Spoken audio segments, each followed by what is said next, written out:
and bring, and it is a love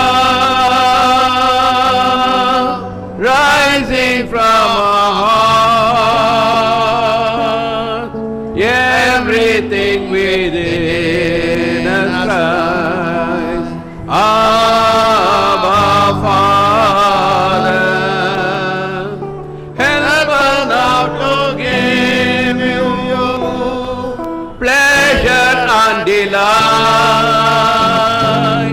heart and mind and will that say, I love you, Lord. We are here to praise you. Lift our hearts and say, we are here to give you the best that we can bring, and it is a love rising from our hearts, everything within us cries, Abba Father, help us now to give you pleasure and delight, heart and mind and will that say, I love you, Lord. Help us now to give you pleasure and delight, heart and mind and will that say, I love you, Lord. Hallelujah. Gracious, loving Father, we want to bless you for gathering us in this fashion, O Lord. Hallelujah. As His children redeemed by the blood of the Lamb, O Lord, this morning. Hallelujah. A special people, a special chosen people, a treasure and who are called out from darkness into marvelous light, Lord. Hallelujah. And this morning as we are gathered, Lord, we want to give you the praise and say that we love you, Lord, for what you have done in our lives, Lord. Hallelujah. Yes, Lord. You are clothed with the robe of righteousness, Lord, and the garment of praise, O Lord. Hallelujah. And we have come to worship you in the beauty of holiness, O Lord. Hallelujah. Oh, we thank you, Lord, for giving us yet another month, oh Lord. Hallelujah. Oh Lord, when we think back, Lord, your faithfulness, your mercy, your grace was great to each one of us, oh Lord. Hallelujah. You have brought us thus far, oh Lord. Hallelujah. In the pilgrim's journey, oh Lord. Hallelujah. You have been the good shepherd, Lord, the chief shepherd, Lord. Hallelujah. Oh Lord, who not only lay down our lives, Lord, but Lord, you are the one who is leading us and guiding us, Lord, in your ways, Lord. And this morning we have, as we are gathered, Lord, we pray, Lord, that every praise and every prayer that ascend before thee will be a pleasing to thee, oh Lord. Hallelujah. Oh, you should be magnified in our midst, oh Lord. Hallelujah. Oh, though that the table is not there, oh Lord, we remember the love and the sacrifice that you did for us, Lord. Hallelujah. Oh, we bless you, oh Lord. And the table which reminds, Lord, that you are going to come again, oh Lord. Hallelujah. Oh Jesus, we bless you, Lord. We praise you, Lord, and we thank you for everything that you have done in our lives, Lord. And Lord, this morning you would be pleased, oh Lord, with our sacrifice and the praises, Lord. And to this end we commit and ask in the Jesus' name, Lord. Hallelujah.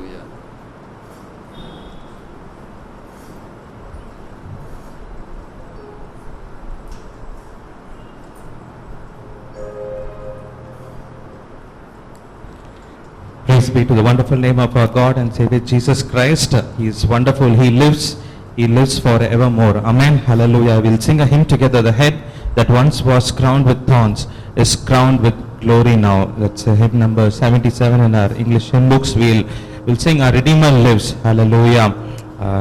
Job says that, I know that my Redeemer lives, and at the end of days I will see him. Hallelujah. He's a wonderful God.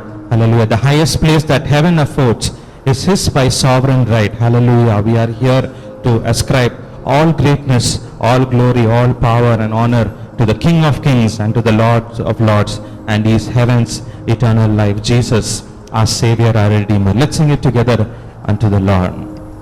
The head that once was crowned with thorns is crowned with glory now, is crowned with glory now. A royal diadem adorns the mighty victor's brow, the mighty victor's brow. He lives, he lives.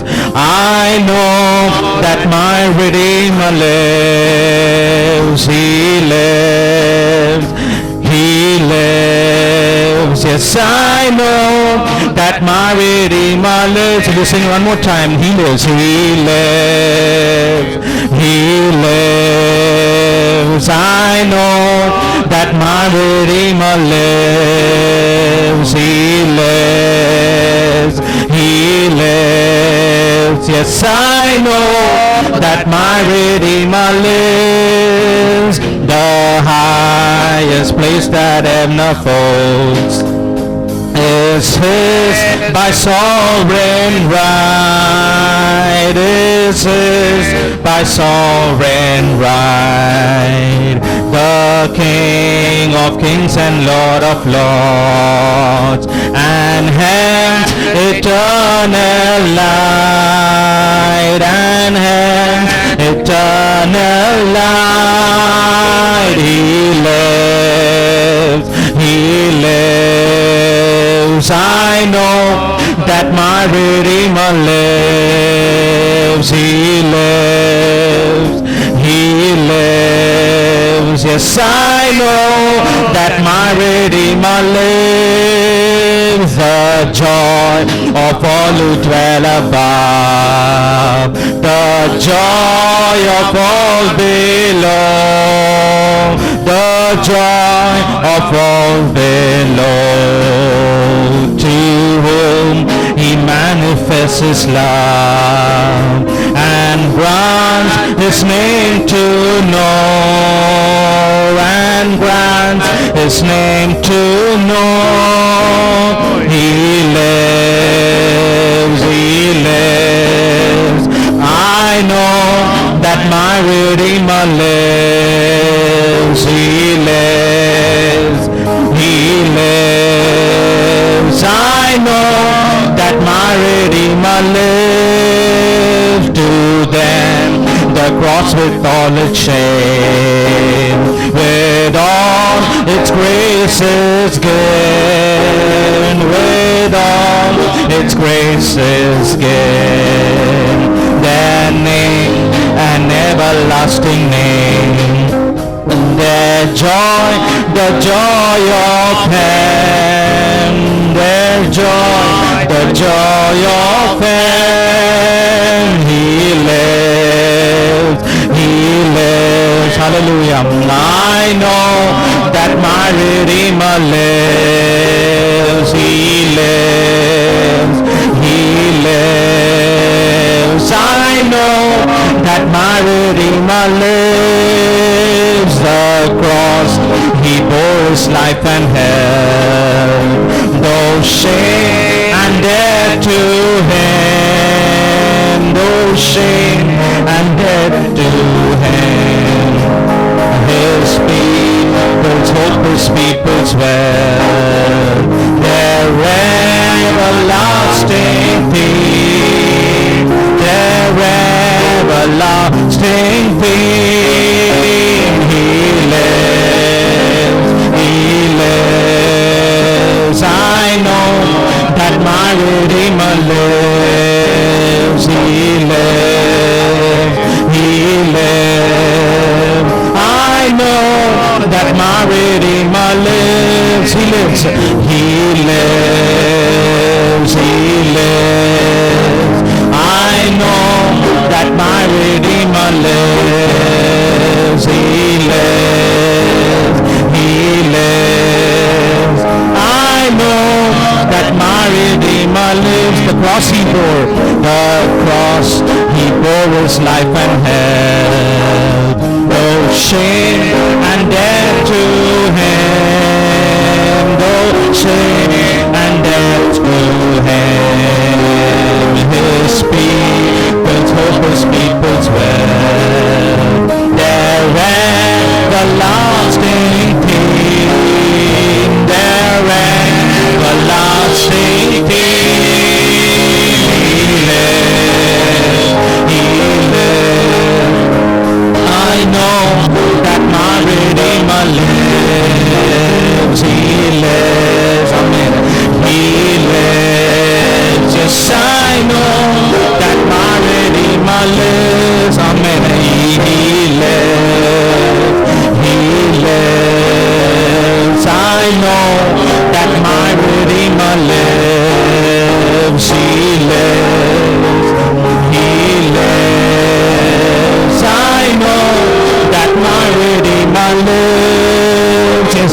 I know that my Redeemer lives. Yes, I know that my Redeemer lives.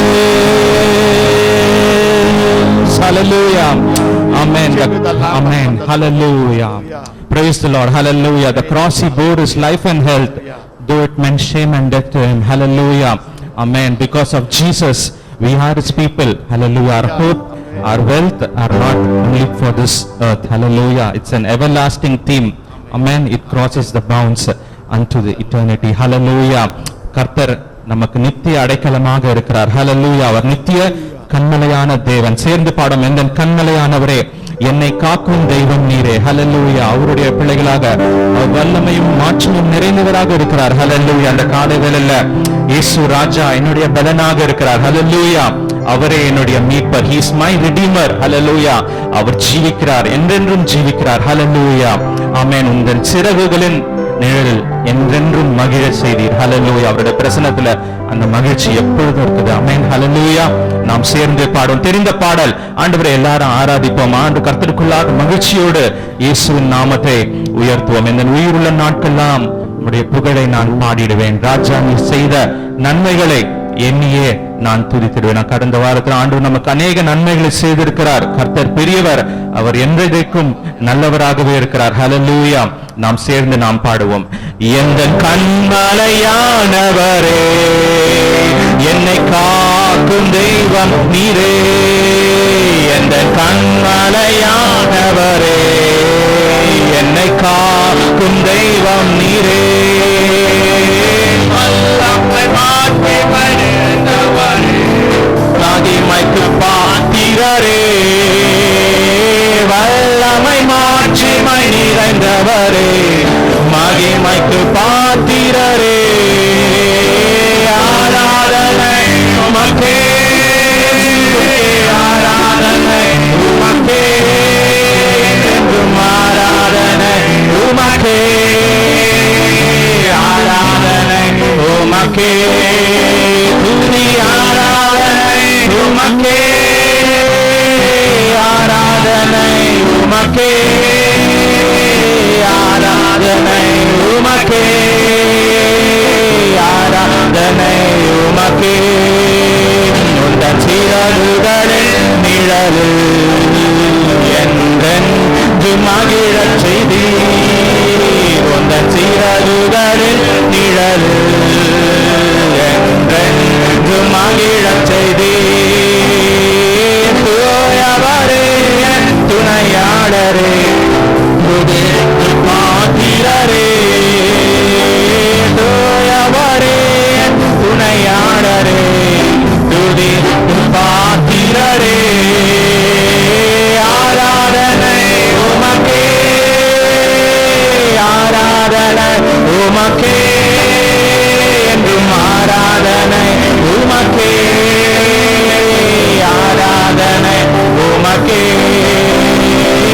ஆராதனை உமக்கே, ஆராதனை உமக்கே, ஆராதனை உமக்கே, ஆராதனை உமக்கே. எந்தன் பலவீன நேரங்களில் உம் கிருபை தந்தீரையா. எந்தன் பலவீன நேரங்களில் உம் கிருபை தந்தீரையா. இயேசு ராஜா என் பலனானே, எதற்கும் பயமில்லையே. என் இயேசு ராஜா என் பலனானே, எதற்கும் பயமில்லையே. ஆராதனை உமக்கே, ஆராதனை உமக்கே, ஆராதனை உமக்கே, ஆராதனை உமக்கே, ஆராதனை உமக்கே, ஆராதனை உமக்கே, ஆராதனை உமக்கே.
ஆராதனை உமக்கு எந்த கண்மலை எந்த கண்மலையானவரே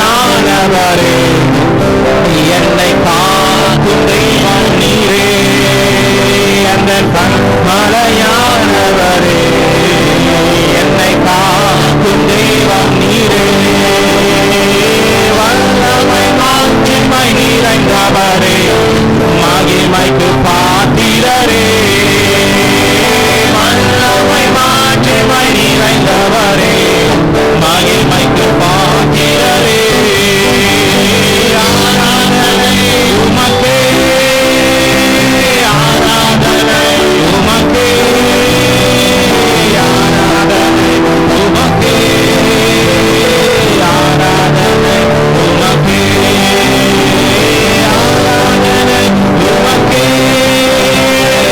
ஆராதனை உமக்கே ஆராதனை உமக்கே ஆராதனை உமக்கே ஆராதனை உமக்கே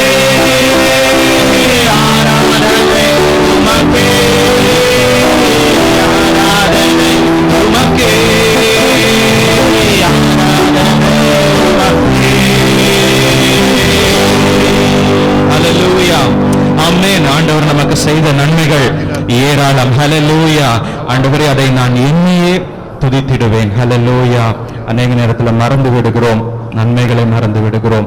ஹalleluya. தற்போது இருக்கிற கஷ்டங்களிலும் சோதனை வேளையிலும் மறந்து விடுகிறோம். ஆனால் ஆண்டவர் நினைத்து பார்க்கும்படியாக அழைக்கிறார். எதென்றால் அவர் நமக்கு சிலுவையில ஒரு கிரயத்தை கொடுத்து நம்மை மீட்டு எடுத்திருக்கிறார். Hallelujah. That's a price that he paid for us. Hallelujah. For all his goodness towards us, he remembered us in Christ Jesus. Hallelujah. And so we are here to sing, thank you Lord for the cross. Thank you for the price you paid. Shall we rise up and let's sing it in worship. This chorus, bearing all my sin and shame, in love you came and gave amazing grace. Lord, what can I give to you for that amazing grace? Hallelujah. The price you paid, Lord. Hallelujah. It's beyond my comprehension, beyond my understanding. Hallelujah.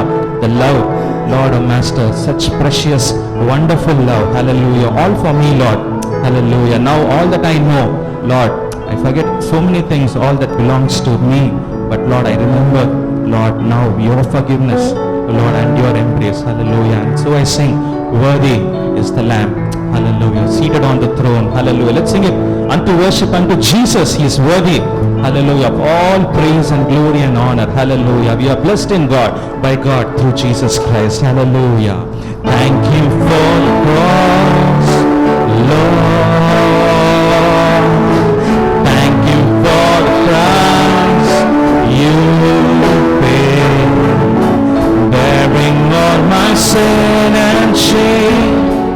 In love you came and gave amazing grace. Thank you for this love, Lord. Thank you for the nail-pierced hands. Wash me in your cleansing flow. Now all I know, your forgiveness and embrace. Worthy is the Lamb seated on the throne. I crown you now with many crowns. You reign victorious. I am lifted up, Jesus, Son of God, the darling of heaven, crucified. What is the Lamb? Thank you for the cross, Lord. Thank you for the price you paid, bearing all my sin and shame. In love you, King, and give amazing grace. Thank you for this love.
எங்கள் மத்தியிலே வந்து நின்று கொண்டிருக்கிறீர் ஆண்டவரே. Hallelujah. You're standing in the midst of us. Hallelujah. King of kings and Lord of lords, O Master. Oh Lord, hallelujah. Hallelujah. Hallelujah. Thank you, Lord. Thank you, Lord. Hallelujah. We praise you, Jesus. Hallelujah. Jesus, we enthrone you. We proclaim you are King. Standing up in the midst of us. We raise you up with Jesus. We enthrone you. We proclaim you are King. Standing up in the midst of us. We raise you up with our praise. And as we worship your throne, and as we worship your throne, and as we worship your throne, come Lord Jesus and take your place. And as we worship, and as we worship your throne, we worship you, O God. And as we worship your throne, kings of God. And as we worship your throne, come Lord Jesus and take your place. Come Lord Jesus and take your place. Come Lord Jesus and take your place.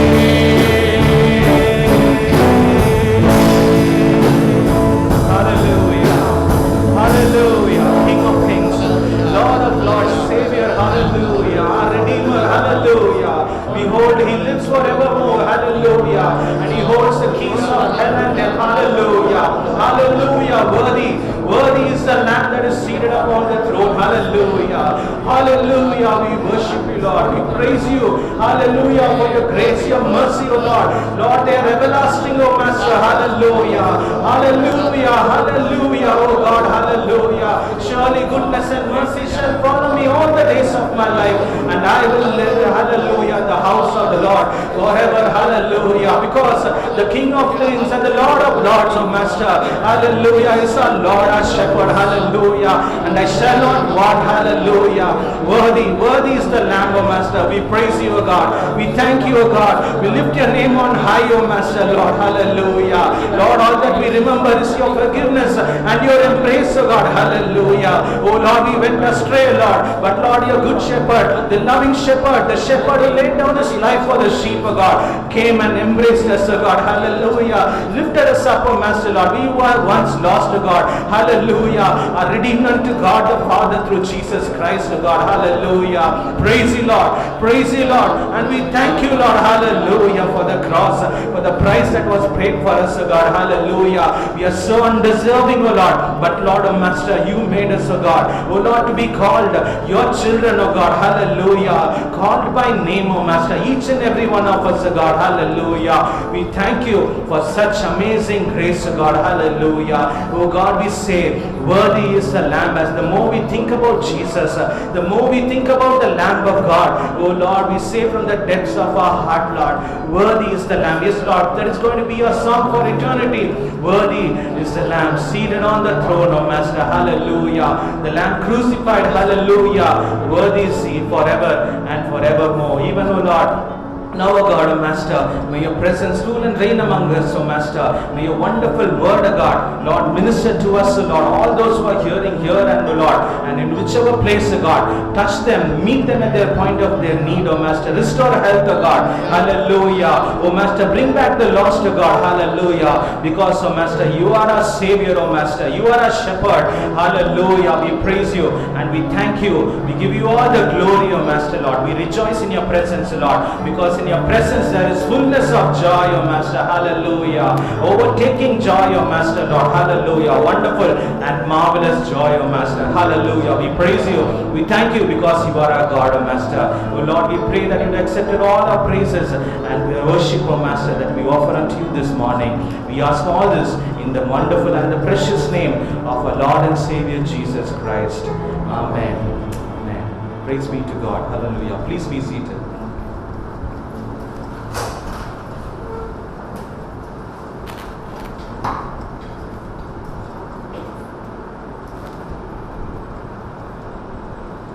Amen.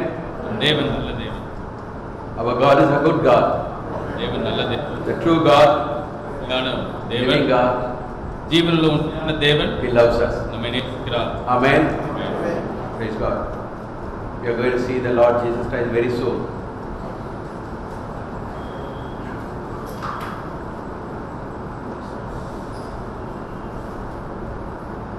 கர்த்தராகிய இயேசு கிறிஸ்துவை சீக்கிரமாய் காணப் போகிறோம்.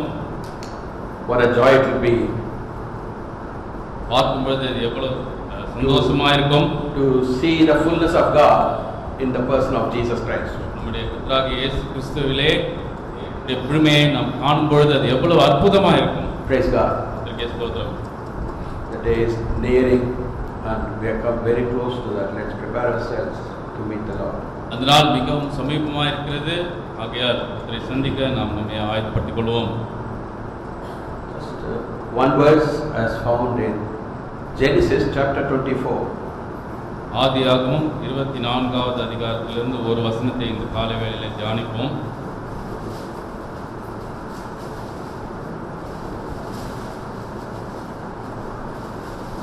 To preach in Webber is a very difficult thing for me. Vepery சபையில் பிரசங்கிப்பதே எனக்கு ஒரு கடினமான காரியம். You've been ministering here years and years and years. Okay. So, to give you fresh from the Lord, it's very difficult. இங்கே அநேக வருஷங்களுக்கு நான் பிரசங்கித்துக் கொண்டிருக்கையினாலே திடீரென்று புதிய ஒரு செய்தியை தருவது கர்த்தரிடத்திலிருந்து உங்களுக்கு புதிய செய்தியை தருவது சற்று கடினமானது. So what I'm giving you now is fresh and new from the Lord. As I prayed and sought the face of God last night.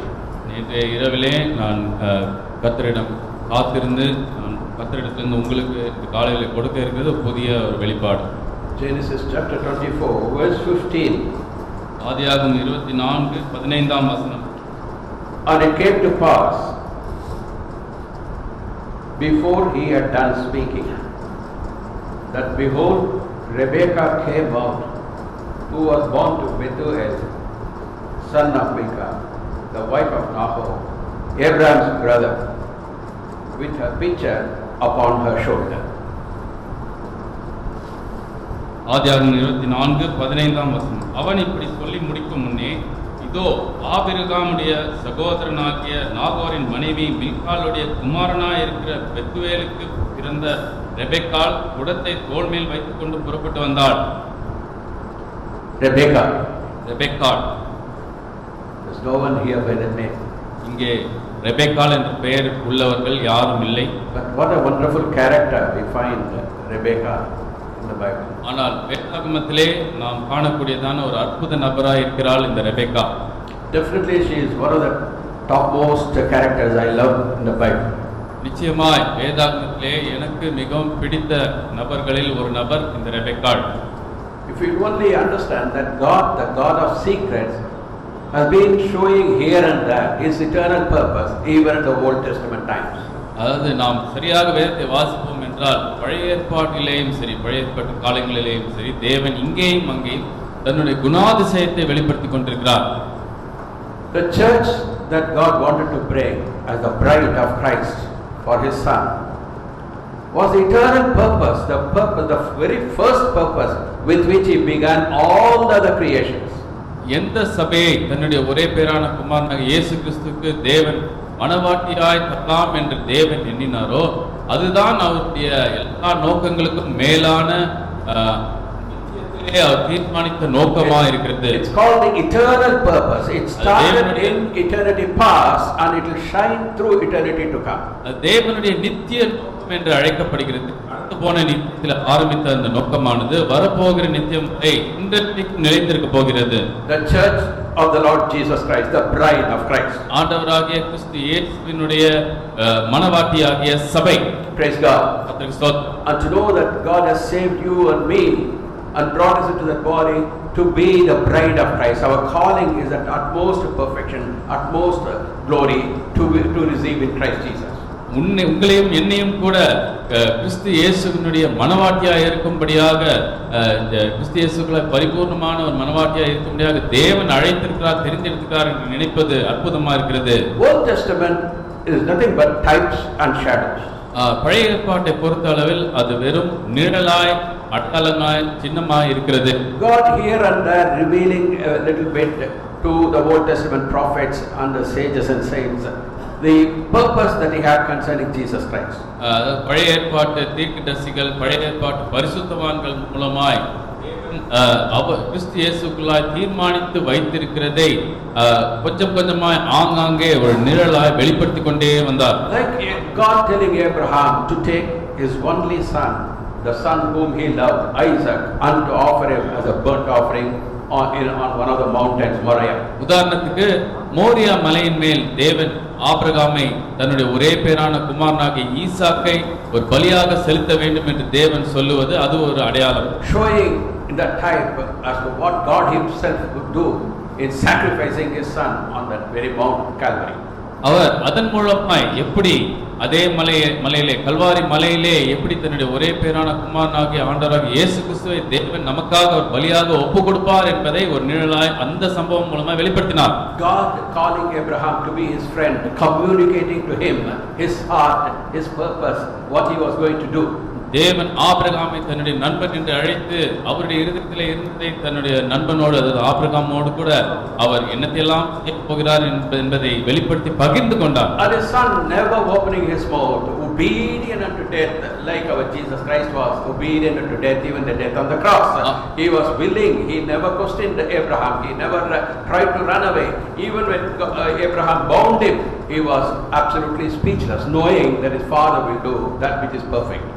அவனுடைய மகனாகிய ஈசாக்கு அவன் எந்த மறுபேச்சும் பேசவில்லை, எதிர்ப்பும் தெரிவிக்கவில்லை. அவனுடைய கைகளை ஆபிரகாம் கட்டின போது கூட எதையும் அவன் எதிர்த்து பேசவில்லை. அதே போலதான் ஆண்டவராகிய இயேசு கிறிஸ்து பரிபூர்ணமாய் தன்னுடைய சித்தத்துக்கு, பிதாவின் சித்தத்துக்கு கீழ்ப்படிந்தார். Isaac was not a small boy at that time. அந்த நேரத்திலே ஈசாக்கு சிறுவன் அல்ல, He was a grown up man. அவன் வளர்ந்த மனிதனாய் இருந்தான். And Abraham bound him and put him on the altar, and he took even a knife for all that. Not a murmur, not a whisper, not a question. He was absolutely silent, willing and obedient unto whatsoever his father would do. அதாவது ஈசாக்கு அவனுடைய தகப்பன் என்னதான் செய்தாலும் பரவாயில்லை, அது பரவாயில்லை, அதை ஏற்றுக்கொள்கிறேன், ஆயத்தமாக இருக்கிறேன் என்று சொல்லி மௌனமாக இருந்து அவன் தகப்பன் செய்ததை எல்லாம் அனுமதித்தான். எதுவும் மறுபேச்சு பேச. Lord Jesus Christ obedient unto death, even the death on the cross, submitting to God's will, saying, nevertheless not my will but your will be done. அதே போலதான் நம்முடைய ஆண்டவராகிய இயேசு கிறிஸ்துவும் எந்த ஒரு கேள்வியும் கேட்காமல் முற்றிலுமாய் பரிபூர்ணமாய் தன்னையே பிதாவின் சித்தத்துக்கு ஒப்பு கொடுத்து, என் சித்தத்தின்படி அல்ல உன் சித்தத்தின்படியே ஆகப்படுவது என்று ஒப்பு கொடுத்தார். And after that incident comes this particular incident in chapter 24. ஆகையால் அந்த சம்பவத்துக்கு பிறகு 24ஆம் அதிகாரத்திலே நாம் வாசிக்கிறதான இந்த சம்பவம் நடக்கிறது. Here Abraham is very old and he is sending Eliezer, the steward, the master who had all authority over his household, who kept an account of everything that Abraham had, and then he is sending him to find the bride for his son Isaac. ஆகையால் ஆபிரகாமுக்கு இந்த இடத்திலே வயதாகி முதிர்ந்தவனாய் காணப்படுகிறான். அந்த இடத்திலே அவனுடைய வேலைக்காரனாகிய எலியேசரை அழைத்து அவனுடைய மகனுக்கு வேறு தேசத்துக்கு சென்று ஒரு மணவாட்டியை தெரிந்து கொள்ளும்படியாக அனுப்புகிறான். Gave the specific instruction, don't take any one from the Canaanites among whom I dwell. அவனுடைய வேலைக்காரனை அனுப்பின பொழுது அவனுக்கு தெளிவான கட்டளைகளை சொன்னான். அதாவது இந்த தேசமாகிய கானானிலிருந்து எந்த பெண்ணையும் அவன் மணந்து கொள்ளும்படியாக நீ தெரிந்தெடுக்க கூடாது. Not that he had the ஜாதி வெறி, அதாவது அவனுக்கு ஜாதி வெறி, ஜாதி இன ஆசை என்றெல்லாம் இல்லை. but he specifically sent him to his native place to find a bride. ஆனால் அவனுடைய சொந்த தேசத்திற்கு ஈசாக்குக்கு மணவாட்டியை கண்டுபிடிக்க அனுப்பினான். The reason was the Canaanites were totally ungodly and the people whom God detested because they were up to all evil practices, satanic people.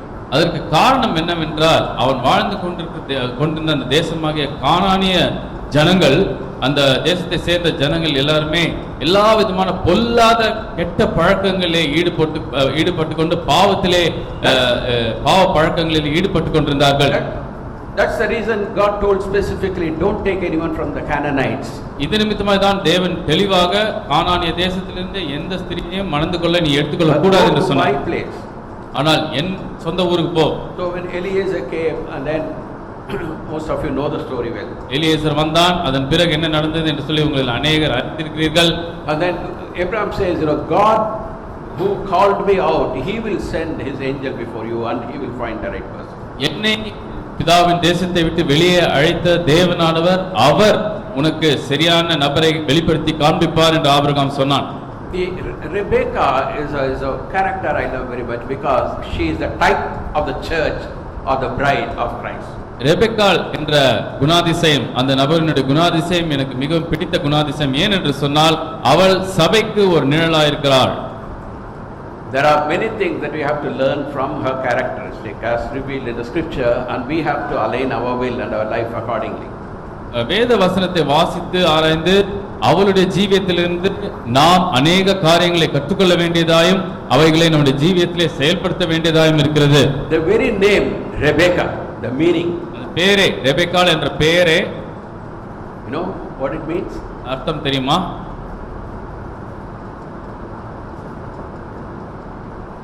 Captivatingly beautiful, not just beautiful but captivatingly beautiful. மிகவும் அழகானவள் என்ற அர்த்தம். அதாவது ஈர்க்கக்கூடிய அளவுக்கு அழகானவள் என்ற அர்த்தம். Right. And with all that, God had preserved her, that not a single man came forward to marry her among her own people. அப்படி இருந்தும் கூட அவள் சொந்த ஜனங்களின் மத்தியிலிருந்து எந்த மனிதனும் வந்து அவளை பெண் எடுத்துக்கொள்ளாதபடிக்கு தேவன் காத்து கொண்டார். Read verse 15 there. 15ஆம் வசனம். Came to pass before he had done speaking, Rebekah came out, who was born to Bethuel, son of Milcah, the wife of Nahor, Abraham's brother, with a pitcher upon her shoulder. And the damsel was very fair to look upon, a virgin, neither had any man known her. And she went down to the well and filled a pitcher and came up. ஆதியாகமம் 24:15 அவன் இப்படி சொல்லி முடிக்கும் முன்னே, இதோ ஆபிரகாமுடைய சகோதரனாகிய நாகோரின் மனைவி மில்காளுடைய குமாரனாயிருக்கிற பெத்துவேலுக்கு பிறந்த ரெபெக்காள் குடத்தை தோள் மேல் வைத்துக்கொண்டு புறப்பட்டு வந்தாள். அந்த பெண் மகா ரூபவதியும் புருஷனை அறியாத கன்னிகையுமா இருந்தாள். அவள் துறவில் இறங்கி தன் குடத்தை நிரப்பிக்கொண்டு ஏறி வந்தாள். And that's God's word says she was very beautiful, fair to look upon. தேவனுடைய வார்த்தை அவள் ரூபவதி, மகா ரூபவதி என்று அவளை அழைக்கிறது. Parents inspired by the Holy Spirit had named her Rebecca to mean captivatingly beautiful. பெற்றோர்கள் பரிசுத்த ஆவியானவரால் ஏவப்பட்டு ரெபெக்காள் என்று பெயரிட்டார்கள். இது இழுக்கக்கூடிய அளவுக்கு அழகானவள் என்று அர்த்தம். And that's what the church of Jesus Christ is in the sight of God the Father. கிறிஸ்துவின் சபையானது பிதாவாகிய தேவனுக்கு முன்பதாக அப்படித்தான் இருக்கிறது. Gathering from different parts of the world, different times as well. உலகத்தின் அநேக பாகங்களிலிருந்து வேறு காலகட்டங்களிலே இழுக்கப்பட்டவர்கள். But each one is emptied of himself or herself. ஆனால் ஒவ்வொருவனும் தன்னைத்தானே வெறுத்தவளாய் காணப்படுகிறாள். But the inner beauty and the character of each person in the body of Christ, which is called the bride of Christ, should be a perfect matching fit for the heavenly bridegroom, the Lord Jesus Christ. ஒவ்வொரு நபரினுடைய உள்ளான சுபாவமும் கிறிஸ்து இயேசுவுக்கு ஏற்ற சுபாவமாய், அவருடைய சுபாவத்தோடு ஒத்துப்போகிற சுபாவமாய், அதே போல இருக்கிற சுபாவமாய் இருக்க வேண்டும். The church has to be the captivating beauty, and God will display His virtues, His divine glory through the church in the ages to come. அவரை இழுக்கக்கூடியதான அழகுடைய ஒரு மகிமை நிறைந்த அவருடைய மகிமையை வரும் காலங்களிலே என்னென்றைக்கும் பிரதிபலிக்க போகிற ஒரு சபையாய், ஒரு மனவாட்டியாய் சபை இருக்க வேண்டும். It's not our physical frame, it's not our physical appearance that I'm talking about, but the inner beauty and the character of Jesus should be reflecting in our lives. நான் வெளிப்பிரகாரமான தோற்றத்தையும் அழகையும் குறித்து பேசவில்லை, ஆனால் உள்ளான குணாதிசயமானது இயேசுவின் அழகை, இயேசுவின் குணாதிசயத்தை வெளிப்படுத்துகிறதா இருக்க வேண்டும். And ages to come, Paul writing to Ephesians, he says, in the ages, that means one age will be some millions of years, and ages to come, that means one rolling years, years and years after. He will show the exceeding riches of his grace in his kindness toward us through Christ Jesus. அதாவது பவுல் எபேசியருக்கு எழுதிய நிருபத்திலே அவர்களுக்கு இப்படி சொல்லுகிறார், வரப்போகிற காலங்களில், அதாவது எத்தனையோ லட்சக்கணக்கான கோடிக்கணக்கான வருஷ கணக்குக்கு கிறிஸ்து இயேசுக்குள்ளாய் இருக்கிற மகிமையை சபையின் மூலமாய் தேவன் வெளிப்படுத்த போகிறார் என்று சொல்கிறார். All the glory of Jesus. இயேசுவின் சகல மகிமையும். Our character has to be so very divine, and that God does even now. When the time comes, when the Lord comes, the church that will be raptured, she should be a perfect match for the Lord Jesus Christ. ஆகையால் தேவன் அதை இப்பொழுது கூட செய்து கொண்டுதான் இருக்கிறார். நம்முடைய ஜீவியத்திலே இப்பொழுது கூட தொடர்ந்து செய்து கொண்டிருக்கிறார். ஆகையால் வரப்போகிற காலத்திலே கிறிஸ்து இயேசுவினுடைய மனவாட்டியாகிய சபையானது அவருக்கு ஏற்ற துணையாய், ஏற்ற மனைவியாய் இருப்பாள். And you would have attended many weddings. நீங்கள் எத்தனையோ திருமணங்களுக்கு சென்றிருப்பீர்கள். And there will always be a comment after the wedding. அதாவது திருமணத்துக்கு பிறகு எப்படியும் எல்லாரும் ஏதாவது ஒன்றை சொல்லுவார்கள். The bridegroom is such a character, such a person, but the bride is not at all match for him. அதாவது மணவாளன் பார்ப்பதற்கு மிகவும் அழகாக இருக்கிறார், ஆனால் மணவாட்டி அவருக்கு ஏற்றதாய் தோணவில்லை என்று சொல்வார்கள். Well built, well educated, well natured, all that, but she doesn't appear to be so. அதாவது அவன் படித்தவன், அவன் கல்வி அறிவு உடையவன், அவள் அப்படி இல்லை என்று சிலர் சொல்வார்கள். Or vice versa. இல்லை என்றால் அப்படியே எதிர்மறையாய். Beauty she is, but look at him. அதாவது அவள் எவ்வளவு அழகாக இருக்கிறாள், ஆனால் அவனை பாருங்கள். This kind of comparison is common, but I am talking about the spiritual comparison. On the day when the Lord comes, when the church that is raptured, we won't shine with our glory, with our personal glory, but the glory of Jesus, the nature and the character of Jesus should be manifest through us. ஆகையால் இப்படி அவர்கள் சொல்லுவார்கள், ஆனால் கிறிஸ்துவின் மனவாட்டியை பொறுத்த அளவில் அது அப்படி இருக்காது. கிறிஸ்து இயேசுவினுடைய மனவாட்டியானது இயேசுக்கு ஏற்றதாயும் இயேசுவை பிரதிபலிக்கிறதும் வெளிப்படுத்துகிறதுமா என்றென்றைக்கும் இருக்கும். It's only those who receive Christ and inwardly and reflect their glory, reflect the glory of Christ in them, they belong to the body of Christ. And good to God that every one of us will aspire every day in our thought, word, deed, and all that we say unto Lord, let Jesus be glorified in me. Let the power of Jesus be manifest. Let the characteristics of Jesus Christ be manifest. Oh, we need to have that beauty. That's the captivating beauty that God talks about here. ஆகையால் கிறிஸ்துவின் மனவாட்டியானது இயேசுவினுடைய மகிமையும் அவருடைய குணாதிசயத்தையும் என்னென்றைக்கும் பிரதிபலிக்கக்கூடியதா இருக்க போகிறது என்பதனாலே நம்மில் ஒவ்வொருவரும் அப்படிப்பட்ட நபர்களாக இருக்க வேண்டும் என்று சொல்லி வாஞ்சித்து, இயேசுவின் மகிமை, இயேசுவின் குணாதிசயம் என்னிலே காணப்படட்டும், என் மூலமாய் வெளியப்படட்டும் என்று சொல்லி நானும் அந்த மனவாட்டியிலே இருக்க வேண்டும் என்று சொல்லி நாம் நம்மை ஆயத்தமாக்கிக் கொள்வோமாக. அப்படிப்பட்டவர்கள் தான் மனவாட்டியாய் இருக்க முடியும். God allows so many misfortunes, so many sufferings, so many troubles, so many disappointments, so many discouragements in our lives. But all these things God in His wisdom allows, so that He will shape us and make us in our inward character to be that of Christ. That's what the work of the Holy Spirit is.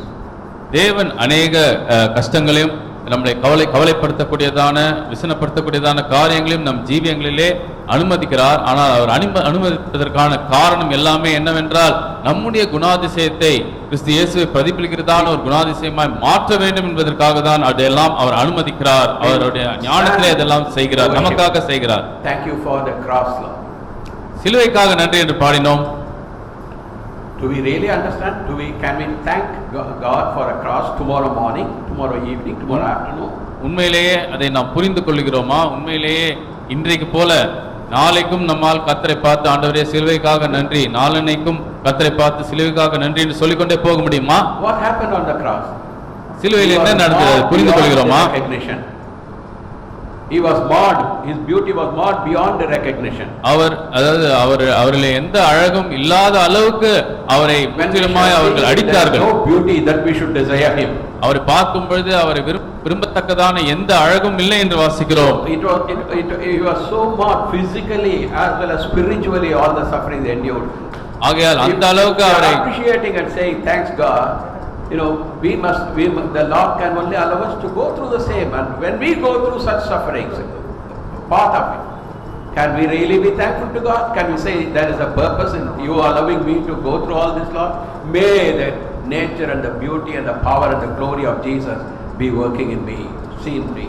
ஆகையால் இயேசு அந்த அளவுக்கு அவர் அடிக்கப்பட்டார், அவர் சரீர பிரகாரமாய் பாடுக்கு உட்படுத்தப்பட்டார், அதே சமயத்தில் ஆவிலேயும் அவர் பாடுகளை அனுபவித்தார் என்று பார்க்கிறோம். இது எல்லாமே அவர் நம்மை அவரை போல மாற்றும்படியாக, ஏனென்றால் நாம் அதை எண்ணி எவ்வளவு நமக்காக பாடுபட்டார் என்று எண்ணும் பொழுதுதான் அந்த சிலுவையின் பாடை நம்மால் பாராட்ட முடியும், நன்றி என்று சொல்ல முடியும். அப்படி சொல்லும் பொழுது இயேசுவின் அழகை என்னிலே காணப்படட்டும் என்று சொல்லி நாம் நம்மை ஒப்புக் கொடுப்போம். It is not our mental knowledge that Jesus is coming and he is coming for the church, I am going to go. அதாவது இயேசு வருகிறார், இயேசு வரும்பொழுது நானும் மேலே செல்லுவேன் என்று சிந்தனை அளவிலே அறிந்தால் போதாது. It's not the enormous amount of preaching even. இல்லை என்றால் அதை குறித்து அதாவது அநேக நாட்கள் பிரசங்கித்தால் மாத்திரம் போதாது. Inner transformation to his likeness. ஆனால் உள்ளான மனுஷனிலே நான் அவருக்கு ஒப்பாய், அவருடைய சாயலுக்கு ஒப்பாய் நான் மாற வேண்டும். Will Jesus do like this? Will he think like this? Will he speak like this? Will he react like this? இயேசு இப்படி செய்வாரா, இயேசு இப்படி யோசிப்பாரா, இயேசு இப்படி எல்லாம் பிரதியுத்தரம் கூறுவாரா, பதில் சொல்வாரா என்றெல்லாம் நாம் ஒவ்வொரு செய்கையிலேயும் நாம் ஆராய வேண்டும். The church has no glory or beauty of its own. சபைக்கென்று தானாகவே எந்த அழகும் கிடையாது, எந்த மகிமையும் கிடையாது. We are worthless vessels of clay. நாம் ஒன்றுக்கும் உதவாத களிமண் பாண்டங்கள். If God should take us to that eternal place of glory, the only glory that can be seen in us is the glory of Jesus. ஆகையால் அப்படிப்பட்டதான நித்திய மகிமையுடைய ஒரு இடத்துக்கு தேவனால் நம்மை கொண்டு போய் சேர்க்க முடியும் என்றால் அந்த இடத்திலே காணப்பட போகிறதான ஒரே ஒரு மகிமை இயேசுவின் மகிமை ஒன்றுதான். That's the work of the Holy Spirit continually dwelling in us. ஆகையால் பரிசுத்த ஆவியானவர் தொடர்ந்து வாசமாய் இருந்து இதை தொடர்ந்து செய்வார். Rebecca, first meaning is captivating beauty. ஆகையால் முதலாவது அர்த்தமானது இழுக்கக்கூடியதான அழகு. For God to say, this is the church for which I sent my son to die on the cross. தேவன் சபையை பார்த்து இந்த சபைக்காக தான் என்னுடைய குமாரன் மரிக்கும்படியாகும், இந்த சபைக்காக தான் அவர் வந்து சிலுவையிலே அவர் மரிக்கும்படியாக நான் அனுப்பினேன் என்று தேவன் சொல்லும்படியாக. The days that are ahead are still worse days. நமக்கு முன்பதாக இருக்கிற நாட்கள் இன்னும் மோசமான நாட்கள் தான். So be careful. ஜாக்கிரதையாக இருங்கள். I'm not going to talk about the things that are going to happen, many things, but no time for that. What I'm saying is, we as God's people, we as the church of Jesus Christ, called to be the bride of Christ, our constant aim must be to attain to that place. Our inner beauty must be that something God can appreciate, that something God alone can see. Others may not see and recognize, but God can see, and the captivating beauty will be for His glory. இனி நடக்க போகிற சம்பவங்களை குறித்து நான் பேச போவதில்லை, ஆனால் ஒன்றை மாத்திரம் சொல்லுகிறேன். நம்முடைய எண்ணம் எல்லாம் எப்பொழுதுமே நான் என்னுடைய உள்ளான குணாதிசயத்திலே, என்னுடைய உள்ளான மனுஷனிலே நான் இயேசுவின் சாயலுக்கு ஒப்பாய் நான் மாற வேண்டும் என்று சொல்லி இருக்க வேண்டும். தேவன் என்னை பார்த்து இழுக்கக்கூடியதான அந்த அழகிய நிலை உள்ளான மனுஷனிலே காணப்படுகிறது என்று சொல்லத்தக்கதாக என் குணாதிசயம் இயேசுவை போல மாற வேண்டும். Go home and read the entire Genesis chapter 24, how Eliezer, a type or a shadow form of the Holy Spirit, going and finding and bringing Rebecca to Isaac.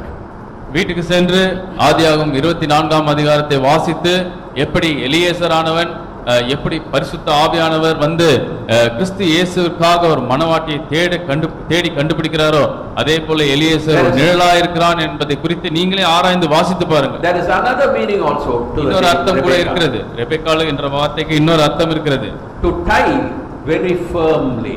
அதாவது கெட்டியாக பிடித்துக் கொள்வது என்ற அர்த்தம். Cannot be removed at all. அதாவது கெட்டியாக கட்டிக்கொள்வது, அதாவது ஒரு முறை கட்டிவிட்டால் அதை அந்த கட்டை அவிழ்க்க முடியாது. And that's what we are called to be. Rebecca was meant to be tied to Isaac.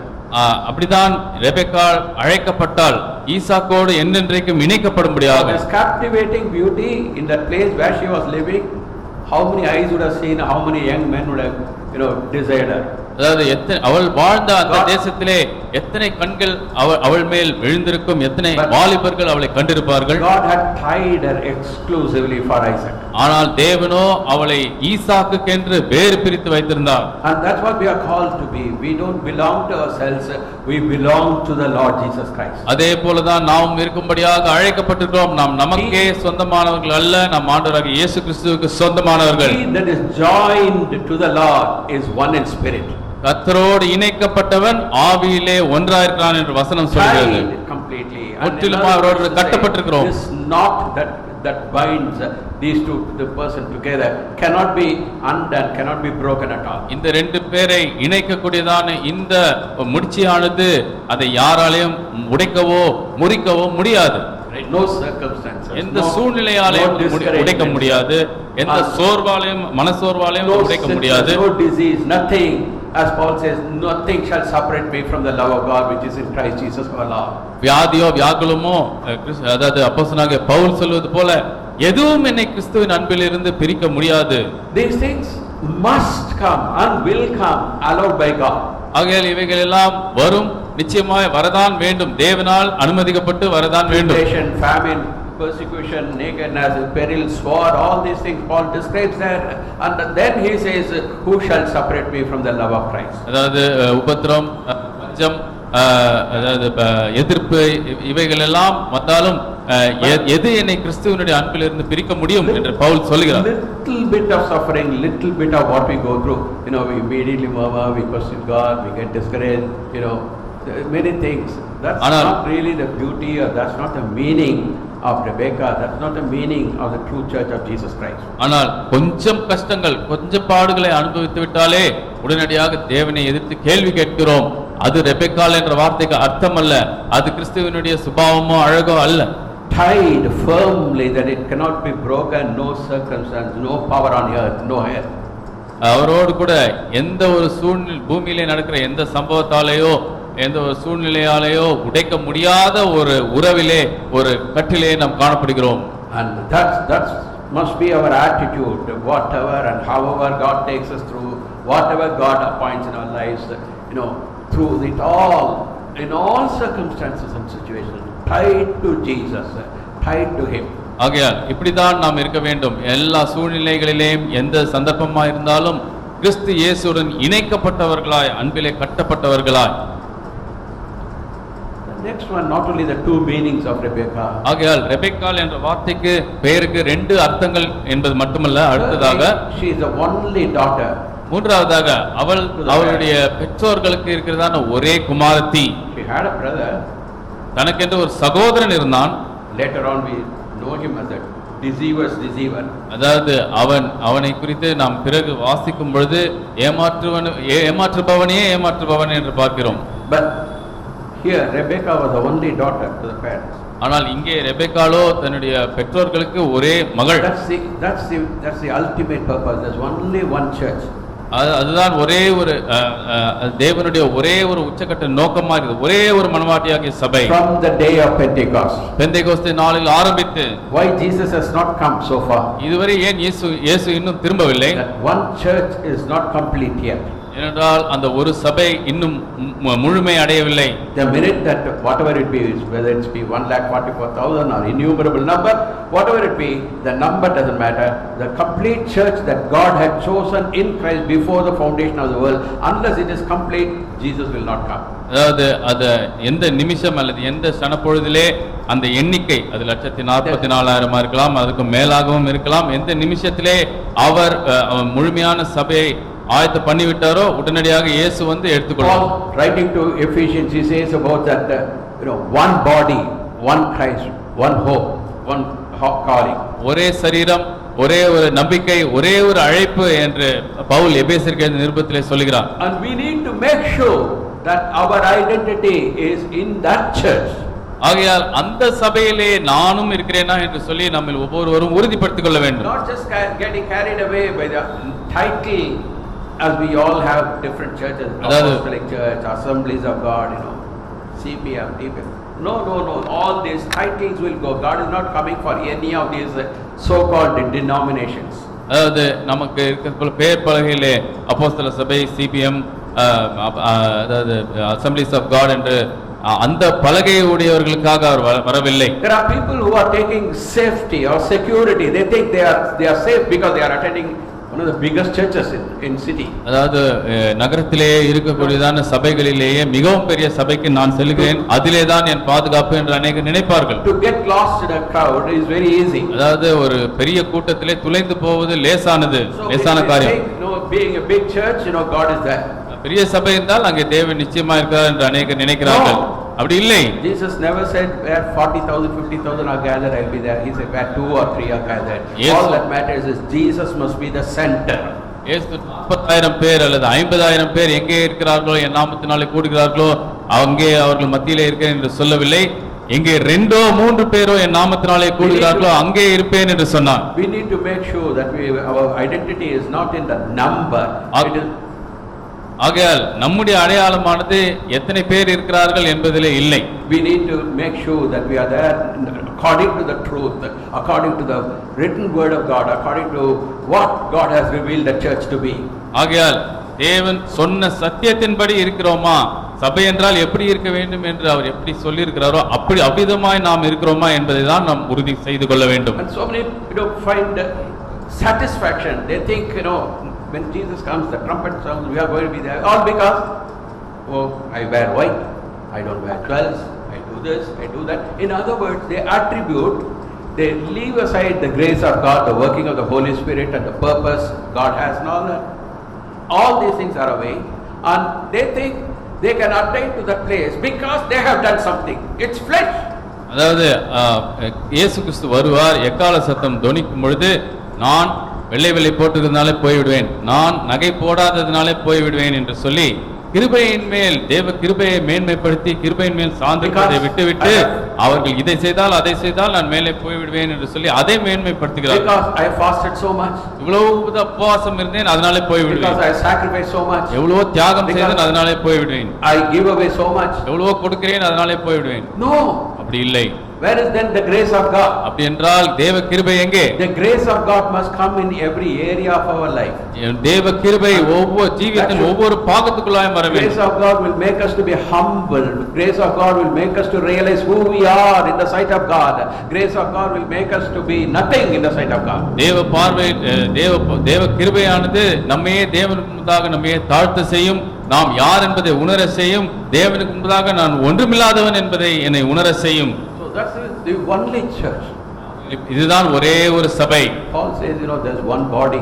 Pavul சொல்கிறார், of your calling, one Lord, one faith, one baptism, and one God and Father of all, who is above all and through all and in you all. நமக்கு ஒரே ஒரு நம்பிக்கை இருக்குது, ஒரே ஒரு கர்த்தர் இருக்கிறார், ஒரே ஒரு விசுவாசம், ஒரே ஒரு நம்பிக்கை, ஒரே ஒரு ஞானஸ்நானம், எல்லாவற்றுக்கும் மேலான ஒரே கர்த்தர் என்று பவுல் சொல்கிறார். Of course, when Jesus comes, when God, His church is gathered together, they will come for the 2,000 years, 2 millennia of people from different languages, different culture, black and white and all that. You can see the cross section of humanity there to the glory of God. ஆகையால் இயேசு வரும்பொழுது அந்த ஒரே மனவாட்டியாகிய சபை காணப்படும். 2000 வருஷங்களாய் அவர் ஆயத்தப்படுத்திக் கொண்டிருக்கிற 2000 வருஷங்களுக்கு அவர் கிரியை செய்து கொண்டு ஆயத்தப்படுத்திக் கொண்டிருக்கிற அவருடைய உலகளாவிய சபை, எல்லா நிறத்தாரும் ஜனத்தாரும் இனத்தாரும் எல்லாரும் அங்கே அவருடைய சபை காணப்படுவார்கள். Because the only daughter, God has only one church, one body.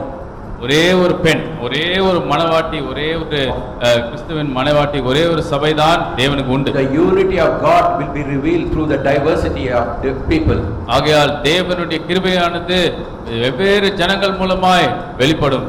Praise God. தேவனுக்கு ஸ்தோத்திரம். It's God's working. God is making. இது தேவனுடைய கிரியை, தேவன் இதை செய்கிறார். And that's what our salvation is, just the entrance, and our pathway has to be one of sanctification, and the end has to be the perfect the ultimate purpose of Christ. ஆகையால் நம்முடைய ரட்சிப்பு என்பது வெறும் ஒரு நுழைவாசலுக்குள்ள நுழைவது போல இருக்கிறது. ஆனால் நம்முடைய பாதையானதோ அது பரிசுத்தமாகுதலின் பாதையா இருக்கிறது. ஆகையால் நாம் கிருபையிலே நாம் முன்னேறும் பொழுது நாம் பரிசுத்தமாக்கப்பட வேண்டும். அப்பொழுதுதான் மனவாட்டியா இருப்போம். We should not console ourselves, or we should not take pride, or we shouldn't be that I belong to this church, that church, and all that. But we must know, even as I'm talking to the apostolics here, we நான் இந்த சபைக்கு சொந்தமானவன் to be in that one particular church, and that must be our pursuit, to be there at the coming of the Lord, day and night. நான் அந்த குறிப்பிட்ட சபைக்கு போகிறேன் என்று சொல்லி எந்த சபையிலேயும் நம்முடைய மேன்மையை பாராட்டாமல், இந்த சபையை சேர்ந்தவர்களா இருந்தாலும் கூட இந்த சபையிலே மேன்மையை பாராட்டாமல் தொடர்ந்து நான் இயேசுவை போல மாற வேண்டும் என்ற ஒரே ஒரு குறிக்கோளோடு கூட முன்னேறுவோம் என்றால் அப்பொழுது அவருடைய வருகையிலே காணப்படுவோம்.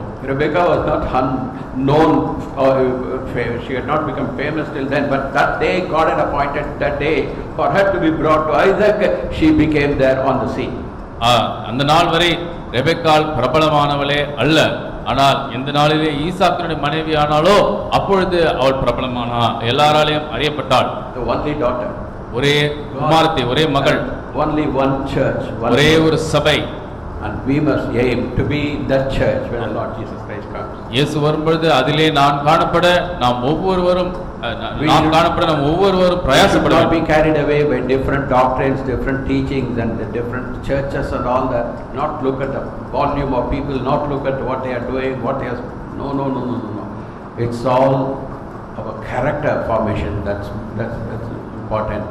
We must aim always according to the scriptures to be in the true church which will appear when the Lord comes. அதாவது அந்தந்த சபையிலே பெரிய பெரிய சபைகளில் என்னத்தை செய்கிறார்கள், ஜனங்கள் என்னத்தை திட்டமிடுகிறார்கள் என்றெல்லாம் பார்க்காமல் நான் அந்த சபையிலே காணப்படுவதற்கு நான் பரிசுத்தத்துக்காக நான் என்னை ஆயத்தப்படுத்திக் கொள்ளும்போது அதே ஒரு குறிக்கோளை வைத்துக் கொள்ளும்போது தான் அவருடைய வருகையிலே நான் காணப்பட முடியும். 2 months ago, before Suganti, our Moses mother passed away. So we had gone there, and the CPM pastor was there.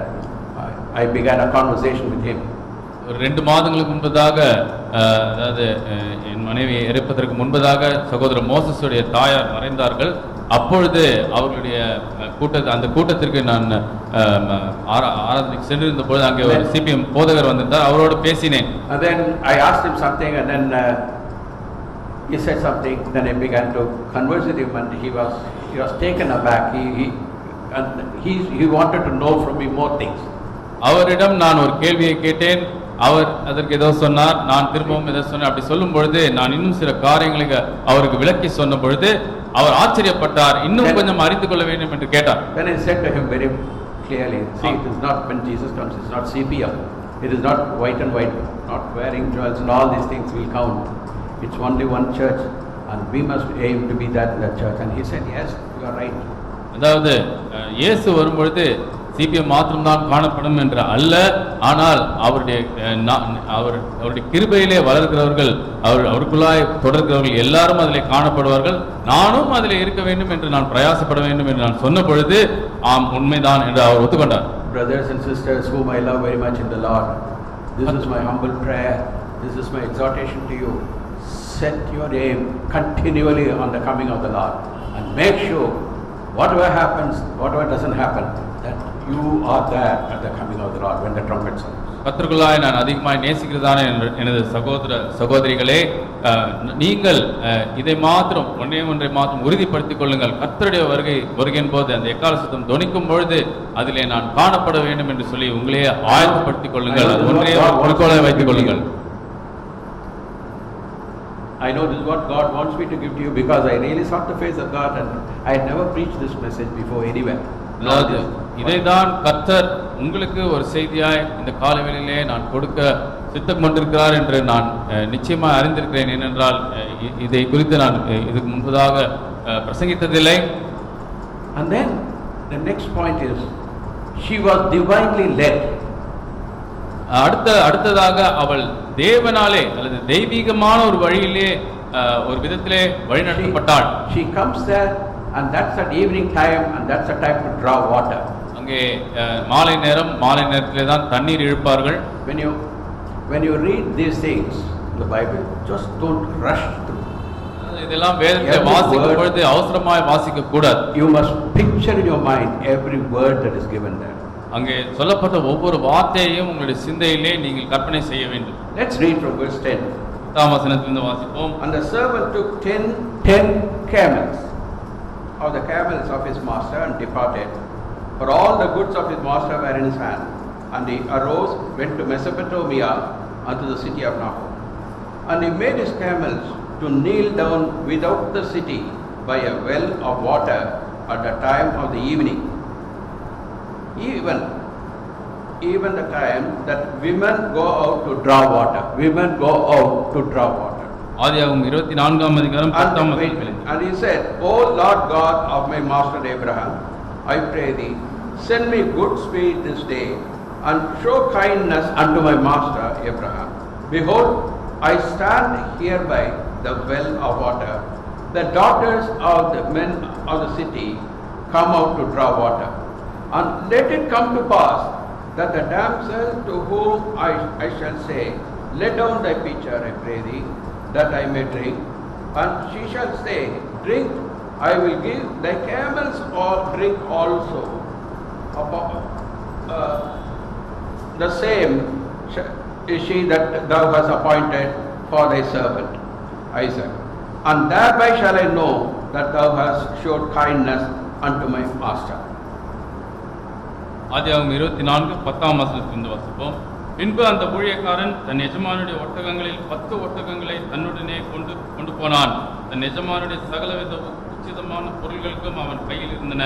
அவன் எழுந்து புறப்பட்டு போய் மெசொப்பொத்தாமியாவிலே நாகோருடைய ஊரில் சேர்ந்து ஊருக்கு புறம்பே ஒரு தண்ணீர் துறவண்டியிலே தண்ணீர் மொள்ள ஸ்திரீகள் புறப்படுகிற சாயங்கால வேளையிலே ஒட்டகங்களை மடக்கி தனக்குள்ளே சொல்லிக் கொண்டது என்னவென்றால், என் எஜமானாகிய ஆபிரகாமுக்கு தேவனாயிருக்கிற கர்த்தாவே, இன்றைக்கு நீர் எனக்கு காரியம் சித்திக்க பண்ணி என் எஜமானாகிய ஆபிரகாமுக்கு தயவு செய்தருளும்.